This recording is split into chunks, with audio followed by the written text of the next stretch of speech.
Testing one, two, three. Testing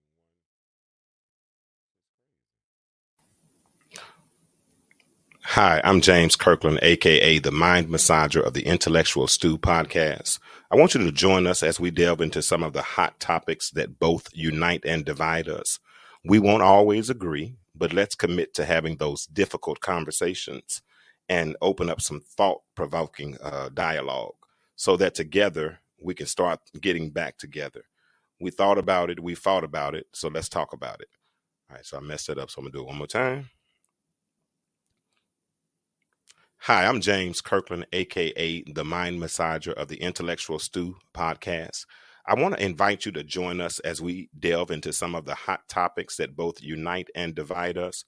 We won't always agree, but let's at least commit to having those difficult conversations and open up some thought-provoking dialogue so that together we can start the process of getting back together. We thought about it. We've even fought about it. So now let's talk about it. I'm going to do it one more time. Hi, I'm James Kirkland, the Mind Massager of the Intellectual Stew podcast. I want to invite you to join us as we delve into some of the hot topics that both unite and divide us. We won't always agree, but let's at least commit to having those difficult conversations, and perhaps we can open up some thought-provoking dialogue so that together we can start the process of getting back together. We've thought about it. We've even fought about it. Now let's talk about it on the Intellectual Stew.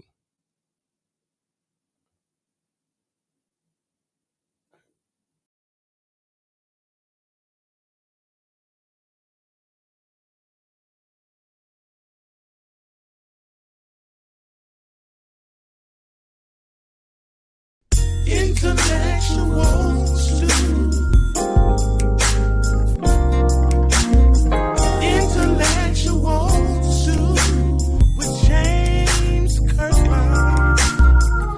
Powerful and provocative, prophetic and practical, have you ever found yourself informative and inspirational? How you gonna do better if you don't know what better looks like? I do. Come on, let's talk about it with me, the Mind Massager.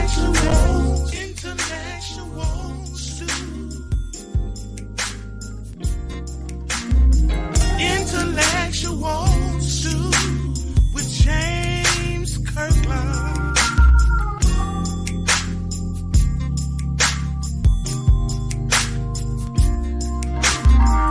Intellectual Stew.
in. Let's get ready to tap in. Intellectual stew. Intellectual stew with James Kirkland.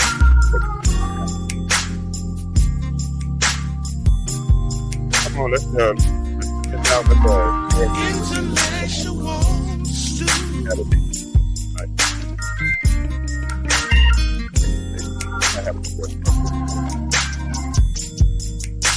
Come on in. Intellectual stew.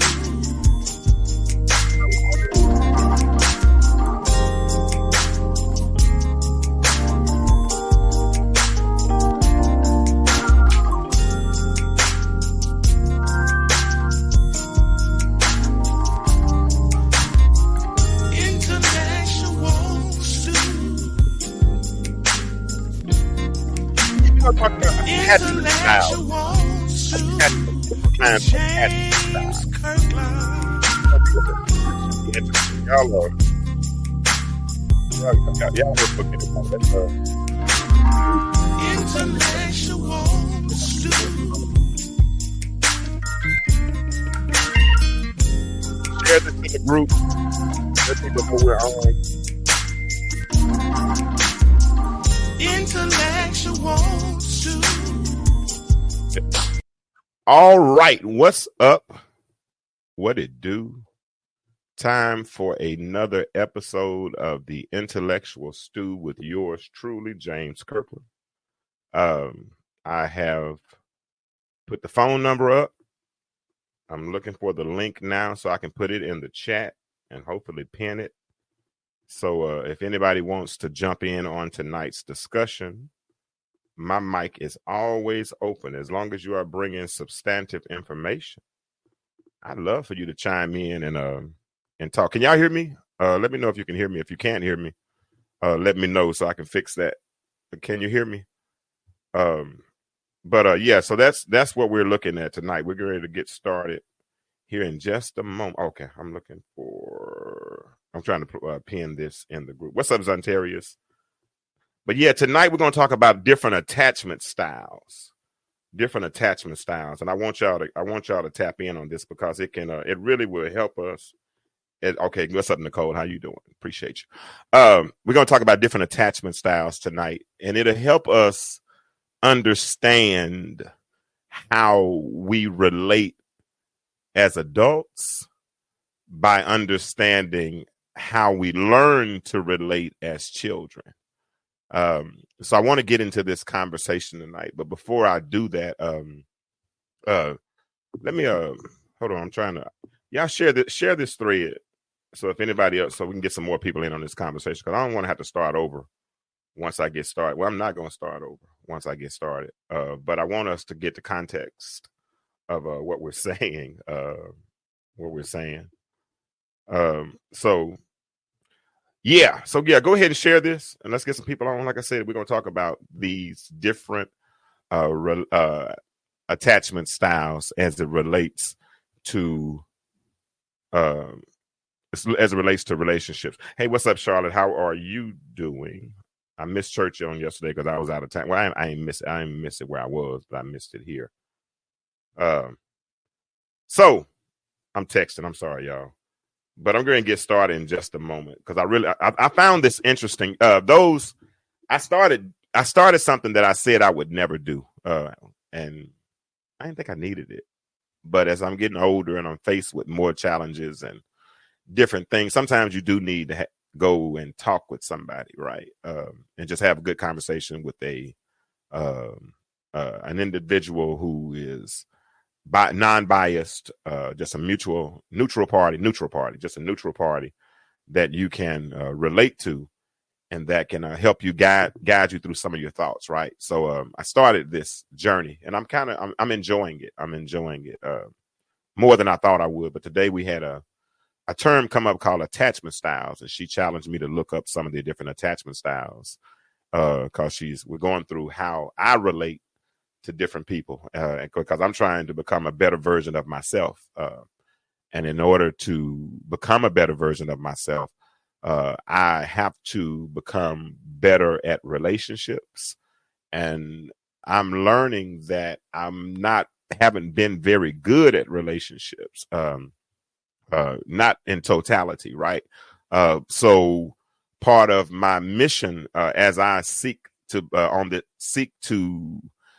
continue on this path towards better, then that means as I grow, I have to address certain deficiencies in my life. You hear me oftentimes talk about the mirror, right? You look in the mirror, and the mirror is a good place to look when it's time to make necessary adjustments. And so if you have certain deficiencies in your life, it's only wise once you recognize those deficiencies to start to tend to those areas areas of need, if you will. So if I'm having trouble in relationships, then what I have to do is I have to kind of go explore where all of that started, right? And so that's where I am. And so today, when she brought up this whole issue of attachment styles, it kind of hit me in a whole different way, right?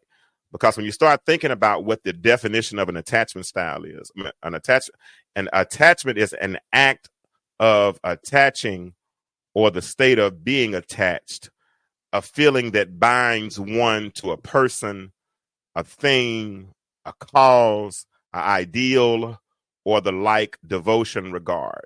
So attachment describes the way people form relationships and how they interact and behave in those relationships.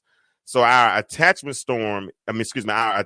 style is formed during early childhood by the way we interact with our parents or primary caregivers. Now, I think this is the challenge. I think so many times we make the mistake of assuming that people know what we know, or we make a mistake of assuming that people have had the same experiences that we've had. I never will forget. I was looking on Facebook a long time ago, and I saw a friend of mine, male friend of mine. He said, first thing your mama taught you is when you get through, you clean out the sink, you put bleach in the sink, and you do this. And I started thinking, I said, my mama never taught me that. And that doesn't mean my mom wasn't clean. My mom just might have done it. You know what I'm saying? I'm not saying, but reality is that some people might clean differently, right? Because we all have different cultures. Cultures are created. Charlotte, whatever culture that's in your house might have been different in my house, right? We might have used Jiffy cornbread. I'm not saying we did. Mama, don't be offended if I say we did. But we might have used Jiffy cornbread. Y'all might have made it from scratch. Somebody else might have made hot water cornbread. Somebody else, whatever. Somebody else might have made muffins. But we all create, or we learn culture based on the orientation that we had growing up. Does that make sense?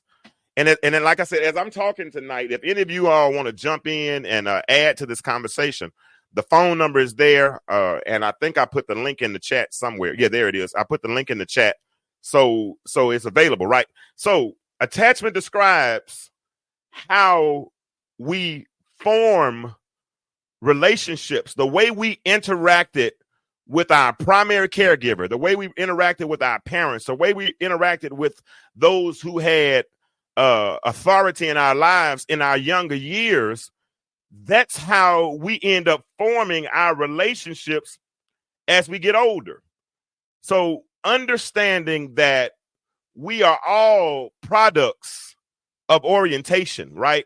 We all, we didn't just wake up one day and we're 20, 30, 40 years old. We had to go through, one day, and then 1 week, and then a month, and then a year. And, through progression, we grew up, and through orientation, we're all products of orientation.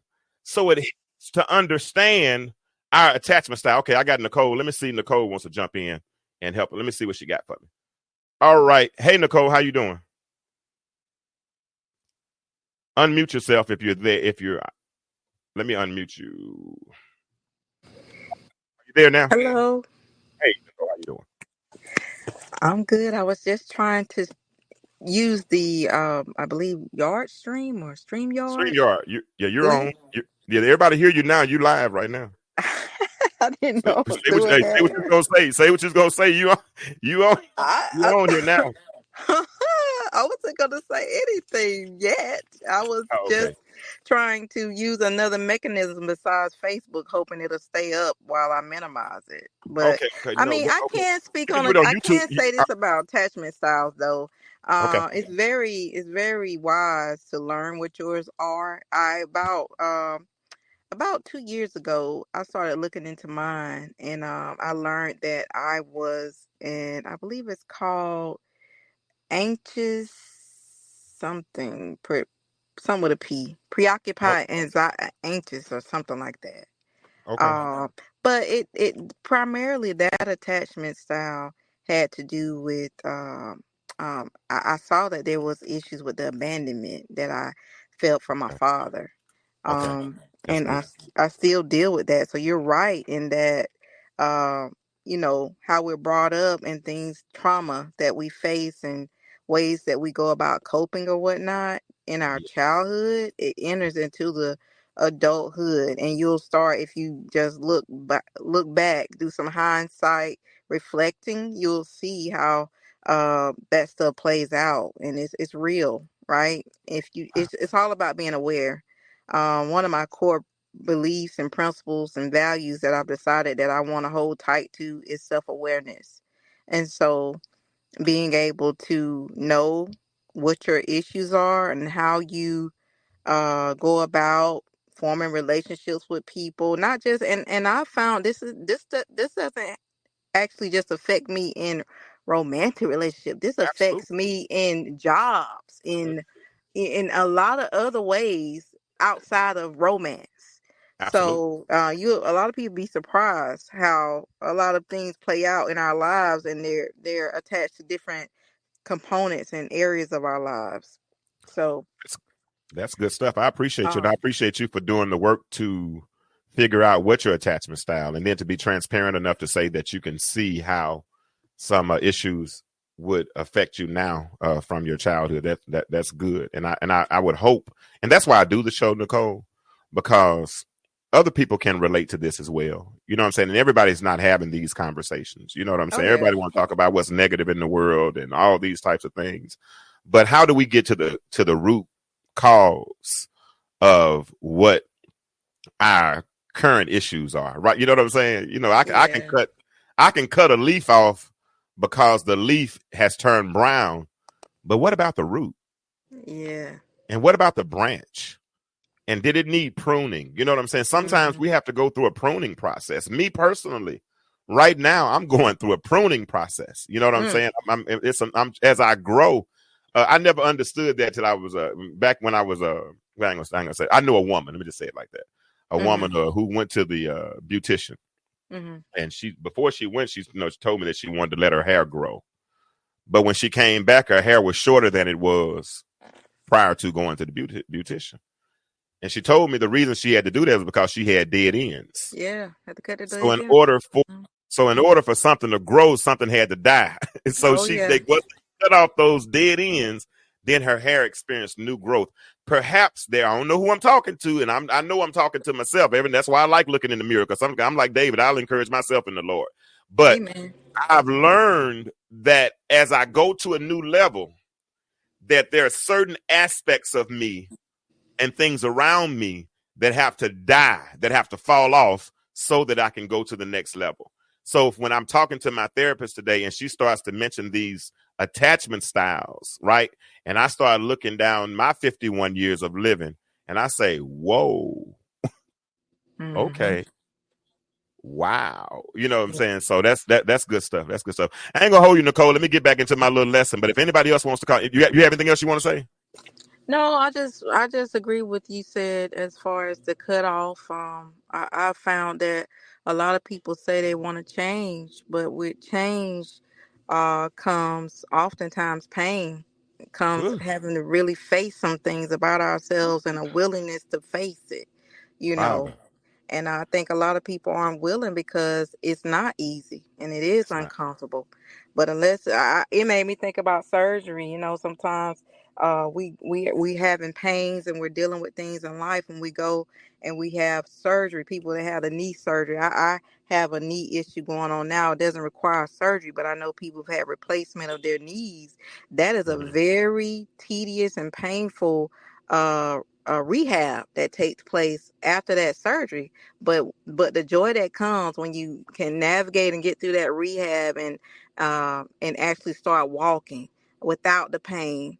And that's how life is. That's how life is with us mentally in our psyche, right? And having to Yeah, understand our personalities and the way we vibe and being able to that's good stuff. communicate that with others too, you know, and knowing what you need and how you perceive things can help you better relate with others. So you're doing a good job here. So thank you so much for calling Hey, attention to these but attachment but styles. but you just jogged my memory on something, so I'm gonna keep you here another minute or two at least, because you Okay. said after your knee, you had to go through a real rehabilitation process and all those things, and that's and notice what you didn't do. You had a choice, believe it or not. Now I know your only choice logically was to go through the rehabilitation process, right? But unfortunately, in relationships, especially romantic, what's up, Coy? Especially in romantic relationships, uh, we have two choices. We either amputate or rehabilitate. Come on now. And so Word. because rehabilitation requires so much more work, we'd rather amputate. But I've never seen an amputee who doesn't have a limp. Come And on. so when we amputate, we find ourselves limping. That's a whole nother subject. But I appreciate you. Let me jump back into my little lesson. I don't want to be on here 2 or All 3 right. hours. No But problem. if something else comes up and you have something else you want to say, the link is right there. Feel free to jump in. The phone number's right there, and we'll keep it moving. Okay. I appreciate you, Nicole. All right. So Miss Milton said Nicole is correct. It's not so much about the attachment, but the awareness of the attachment. Coy said greetings. Okay. So here we go. Let's talk about these attachment styles. Attachment styles are characterized by your behavior within a relationship. Watch this, especially when the relationship is threatened. It's characterized by your behavior in the relationship, especially when the relationship is when you start to act out because you're afraid that something is going to challenge you in that relationship. Now, John Bowlby, a researcher, he's credited with as being the creator of attachment theory. This is how he described attachment. He said it's a lasting psychological connectedness between human beings. Hear that. It's a lasting psychological connectedness between human beings. He believed that forming attachment was also a part of human survival. And these early childhood experiences shape development and behavior later in life. So what I'm saying is, so how you're, those coming in, what you're exposed to as a child, your initial caregiver, your parents, your grandmother, whoever raised you, they are shaping your attachment style for the future. All right. Let me see what Charlotte said. All right. So I'll get to you in a minute on that with Charlotte. So getting back to what I was saying. So according to this theory, the way hold on, Denise Fournier said something too. Let me put her statement up now. Denise Fournier is the adjunct psychology. I can't talk. Psychology professor at Nova Southeastern University in Florida. But this is what she said. She said, according to the theory, the way we bonded with the significant attachment figures, aka our parents, in early life, shape and predicts how we will bond in our later relationships, especially with our romantic partners. Okay? So, talking about orientation, talking about as children. What's up, Dawood? Dawood, we're talking about attachment styles tonight. We're going a little bit in a different direction. We're going, we want to get a better understanding of ourselves. So we're talking about attachment styles. So let me give y'all a couple of facts about attachment styles. Okay. Number one, attachment styles show up as patterns. They're patterns. And these patterns of behavior and interaction that develop in the earliest emotional bonds with caregivers, usually during infancy, they can describe how children and parents interact or attachment patterns in relationships. So what happens is when you start, for instance, if a child, an infant, right, every time the infant cries, then this person comes in the room with a bottle. It might be a him, it might be a her, but this person comes in the room with a bottle, and it might come in with a little song. And then every time the person comes in, they pick me up and they put me in their lap, and and then they might hold me and cradle me and rock me till I fall asleep, and all these types of things. At that point, that child is forming a bond through a pattern, because they see this person keep showing up. If you're in a relationship with somebody and that person keeps showing up every time you need them, you're developing a pattern with that individual. Does that make sense? If a person doesn't show up, like Nicole had I hear a lot. I don't know Nicole's situation, but I've heard a lot of people who have complained about an absentee father growing up, or absentee parent.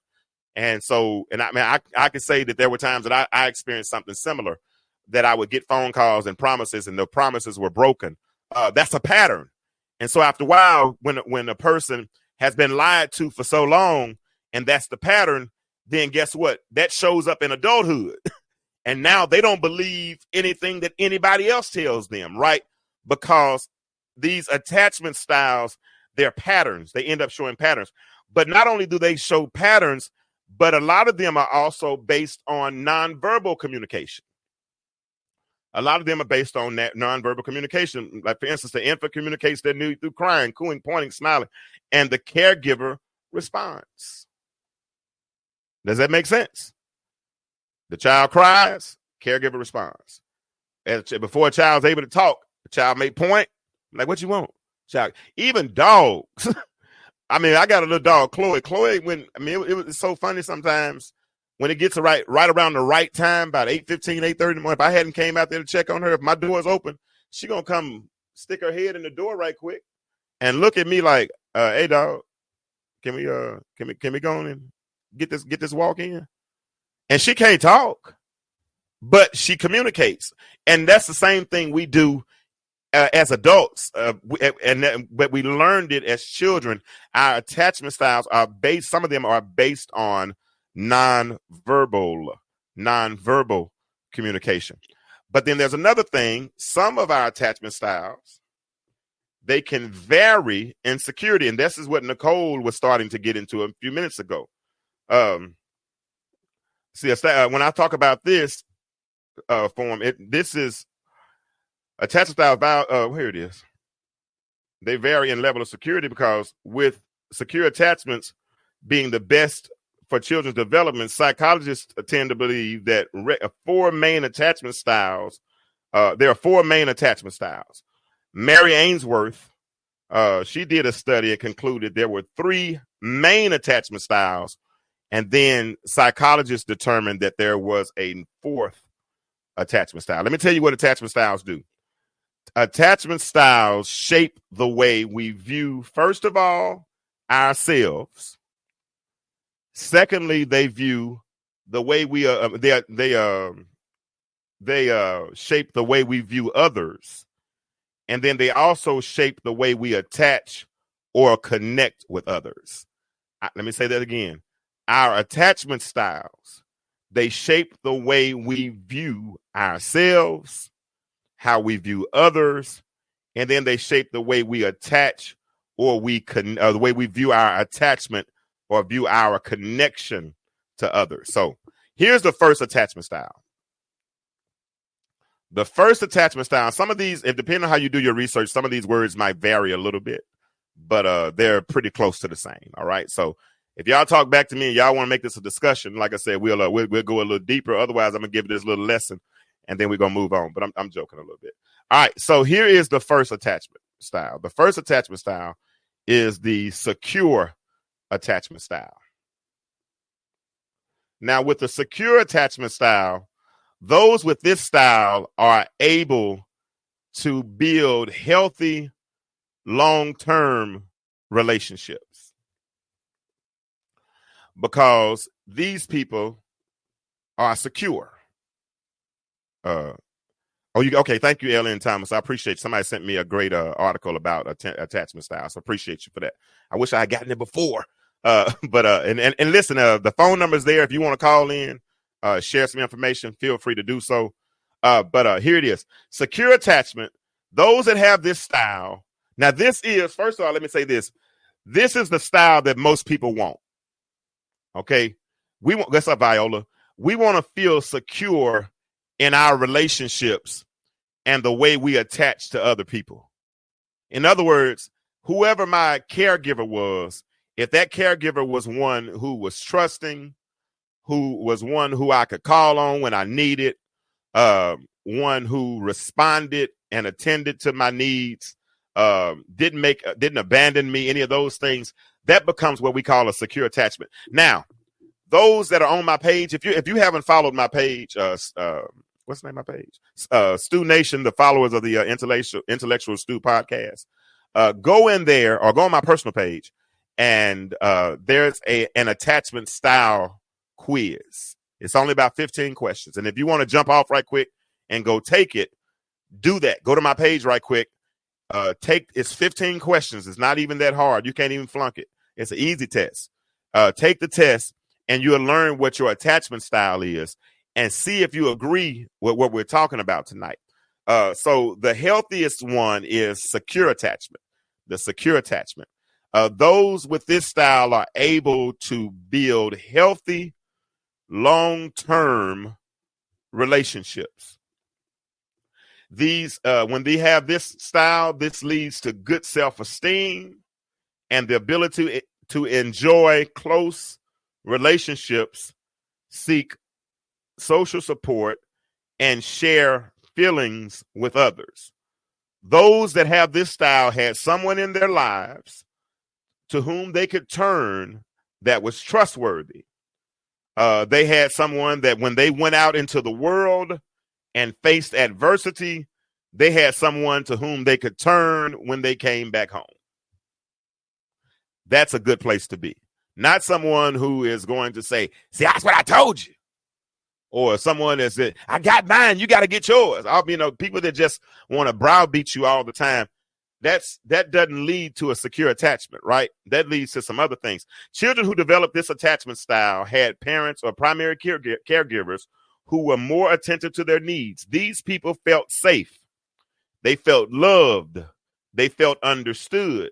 Securely attached children sought comfort from their parents or caregiver when scared and preferred the comfort of this adult to strangers. Research suggests that securely attached children are more empathetic as they get older. So what do y'all think about that? Is that where you were? Did you have someone in your life, your primary caregiver, did they provide a safe space for you growing up? Could you go to them with anything? And even if it was something that was bad, even if it was something that that could potentially get them in trouble, did you feel comfortable going? And y'all talk back to me on this one for a little bit. Did you feel comfortable going to that individual, or did you start to have to find solace other places? Because sometimes, rather than if a person doesn't have that caregiver or doesn't have that space to be vulnerable, or if they find themselves trying to be vulnerable and then all of a sudden they're attacked or they're judged or they're misjudged for trying to be vulnerable to that person, then it's going to affect whether you go back and as we talked earlier, you're creating that pattern, right? For instance, if I know I'm going to come to you with some information, and when I come to you, then there 9 times out of 10, I'm probably going to get spanked or I'm going to get yelled at or I'm going to get judged, then I might swallow that. I might internalize that. But little do I know, while I'm internalizing that, I'm creating a behavior pattern that's not going to just show up when I'm 6, but it's going to show up when I'm 16. And then if I don't deal with it, it's going to show up when I'm 26. And if I still don't deal with it, it's still going to show up when I get 36, right? And I need to deal with it as an infant, or as I get older. Once, as Nicole said, once I recognize that pattern, then I deal with that pattern. Does that make sense? Does that make sense? Is there anyone who else in the chat can relate to the secure? And if you don't have that answer, I see some of y'all might have jumped off to go take the quiz right quick. Go ahead and do that. But that's the first attachment style. We attach based on how we view others, how we view ourselves, and how we view the attachment. And if I'm secure within myself because someone has made me feel secure, are you familiar with the term enculturation? Many of us, as we grow up, we're enculturated by the environment that we grew up in, right? Those are the things that play into our psyches. I mean, the music we listen to. I mean, the education we're exposed to, the vacations that we took. The church, all those things play into who we are. The church we didn't go to, whatever we believe, our belief system, our worldview, all those things are shaping as we grow. And when that's why I love that term, good soil. When you got certain kind of soils, just produce really good fruit.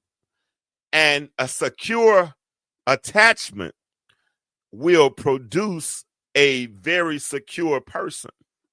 And then that shows up in adulthood.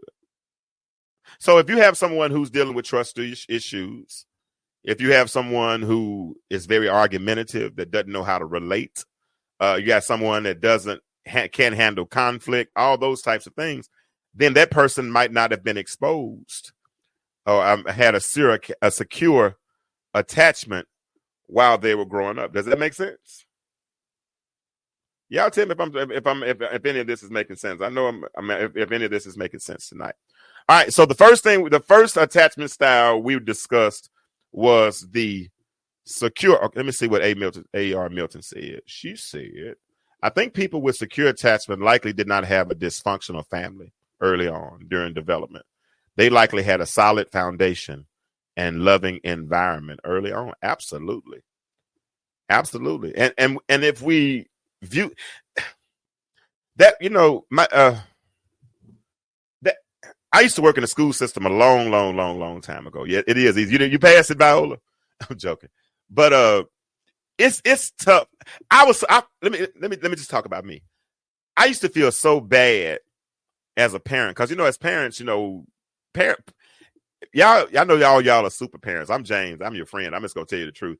Parenting is on the job training, and sometimes we get it right, and sometimes we get it wrong, right? And sometimes I got it wrong, no doubt about it. Because it's on the job training, and there were times that, and Trey would get the blunt of it because Trey's the oldest. I made most of my mistakes with him.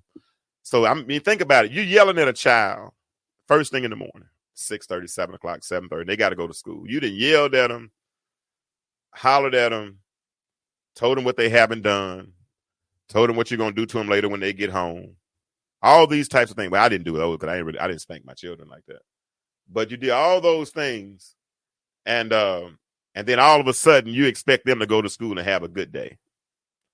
I heard somebody tell me about a young boy that came to school one day, and he was having a bad day. He was having a bad day, and the teacher walked in the room with him, somebody who loved him, because it's hard to relate to somebody you don't love, you don't understand, or you don't care about. And she asked him what's wrong with him, and she said that boy told her that before he went to school that morning, his mother told him that she wished he was never born. Do you think that's a loving environment? Do you think that's a solid foundation to raise a child? I mean, even that video surfaced a few years ago. I got in trouble for showing that video where that woman walked in the cafeteria and spanked her son. She beat the brakes off that little boy in front of everybody. I mean, the teachers and everything. And if she whooped him like that in public, how's she whooping him at home? And I feel so sorry for some of these children that have to be raised by dysfunctional, I ain't gonna say dysfunctional parents, but even though I'm thinking, and I really did just say it, but I'm gonna try to be a little more political and say it in a different way. I hate it. I grieve for children who have to be raised in dysfunctional environments, right? Because they don't get the secure attachment, and the things they feel now, they're gonna feel it as they get older. They're going to relate. I can plant a seed. We can go out. If you go outside and look at that big oak tree or that maple tree that you see, and it's, 20, 30 feet tall, that seed wasn't planted yesterday. That seed was planted 15, 20, 30, 40 years ago. And you're seeing the fruit of a seed that was planted years ago. Some of the stuff that we see in our relationships is not what happened yesterday. It's what mommy did to him as a little boy, or what daddy didn't do to her as a little girl. And because of that, we don't have a secure attachment. And so when it's not the secure attachment, then the second thing that we might have, the second attachment we might have, let me put my notes back up. Hit that wrong button. You know how you do that? Second attachment we might have is called the anxious. That's the one you were talking about earlier, Nicole. The anxious or ambivalent attachment. Now, a person who has, I got to put my thing up. A person who has the anxious or ambivalent attachment, they're a little bit different. They operate from a platform of insecurity. That's the phone number for those that want to call in. They operate from a platform of insecurity. Let me tell you about them. Children who are ambivalently attached are typically, watch this. I want you to hear this part right here. Children who are ambivalently attached are typically suspicious of strangers and distressed when separated from a caregiver. But unlike securely attached children, those with anxious or ambivalent attachment don't seem to be comforted, here it is, by the parent or caregiver's return, and they might even refuse comfort. Let me say that again, because I want you to understand what I just said. Children who have the anxious or ambivalent attachment, they usually operate from a platform of insecurity, and they're typically suspicious of strangers and distressed when separated from a caregiver. But the difference is, these are babies. This is how you did it, because we're talking about infants now. We're not talking about as adults.